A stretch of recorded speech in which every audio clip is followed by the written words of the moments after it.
सगळ्यांनाच एक घर लागतं. फक्त चार भिंतींचं नाही, तर आपुलकीचं, प्रेमाचं आणि शांततेचं घर. ह्याच भावना मांडणारी ही एक कविता.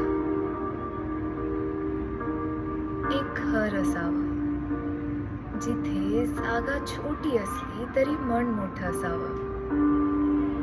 जिथे पैशांपेक्षा माणसांना महत्त्व असावं. जिथे आपण हरलो, रडलो तरी परत आलो की तोच आनंद मिळावा. जिथे आपण नसतानाही शांतता असावी आणि आलो की सगळं घर असावं. एक घर असावं जिथे प्रेम असावं, आपलेपण दिसावं.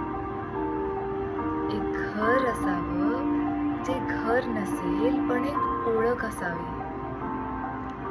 एक घर असावं जिथे फक्त आपण आणि आपलेपण असावं.